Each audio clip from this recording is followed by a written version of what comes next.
Welcome to this lecture series in linear algebra.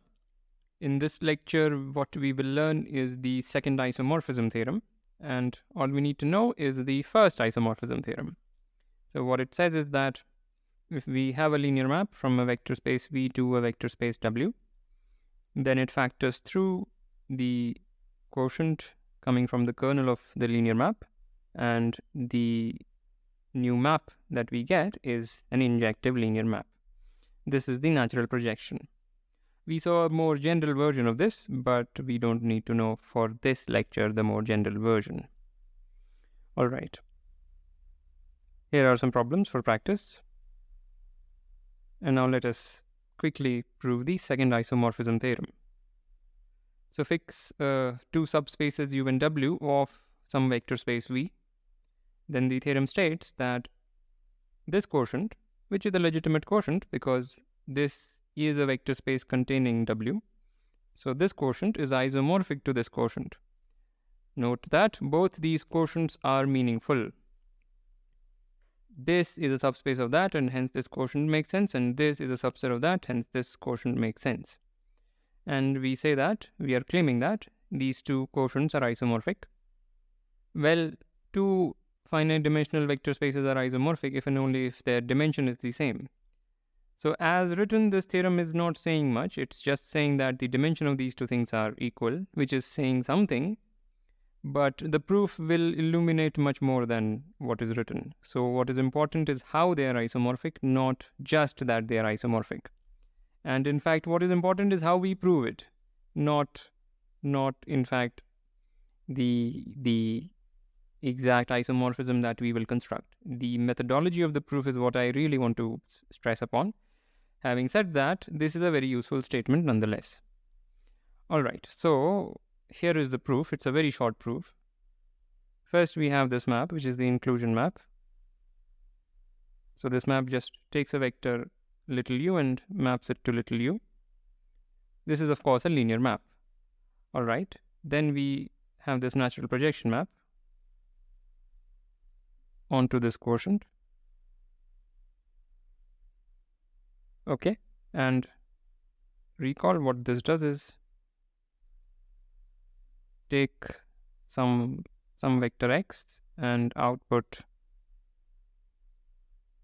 x plus w. That's that map. This composition, the composition of these two maps is what we will be calling T. So this is T. And we can just see that it takes little u to this particular coset, this particular vector. This is a vector here. Okay, so that's the description of capital T. Now let's figure out the kernel of T. What is the kernel of T? Kernel of T is those things in U for which Tu is well. Okay. Tu is the zero of. Tu is the additive identity of this guy, which I will write like this, where this 0 is the additive identity of this guy. Okay. But since we know the description of T, this is same as asking, when does this happen? Which is same as those things in U, such that U belongs to W, right? Which is same as capital U intersection W, because it just reads those things in U which are also in W. So that's precisely the intersection of U and W. And now by first isomorphism theorem, this factors injectively through the quotient by the kernel. The kernel we just calculated is U intersection W. So we get some injective linear map T bar, where of course this is also the natural projection. By abuse of notation, this will also be denoted by pi.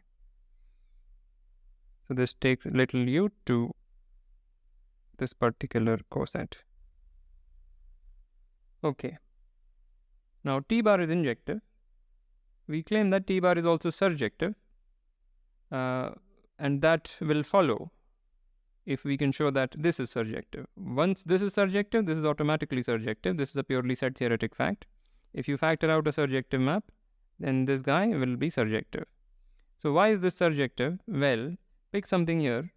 An arbitrary element of this guy will look like this, which is nothing but that, because the little w kind of gets absorbed here. So this is equal to that, and hence this guy is in the image of t because this guy is in the image of t. Just take the image of little u under t, you will get this guy and hence this guy. So this is surjective. This is surjective and hence t bar is surjective, but then t bar is both surjective and injective and hence bijective. So we have a linear isomorphism between u mod u intersection w and u plus w mod w, and therefore these two spaces are isomorphic. So this diagram is the proof. Okay? And this way of reasoning, this way of doing things is what I want to really impress upon the reader or the viewer. Not just the bare fact, even though ultimately for this lecture all we'll use is this fact. So here is a corollary, which was stated as an exercise earlier, I think. So if u and w are subspaces of a vector space V, again everything is finite dimensional, then the dimension of the sum of the two spaces is the sum of the dimensions minus a correction term, and you can compare it with the set theoretic identity.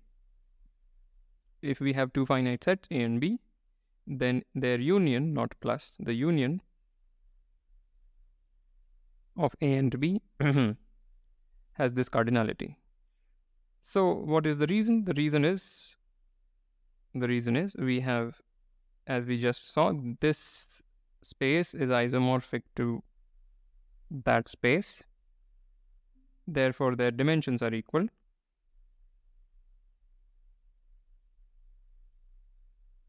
And now use the fact that the dimension of the quotient is the difference of dimensions. And now rearrange. If you take this to the other side, you will get that equation.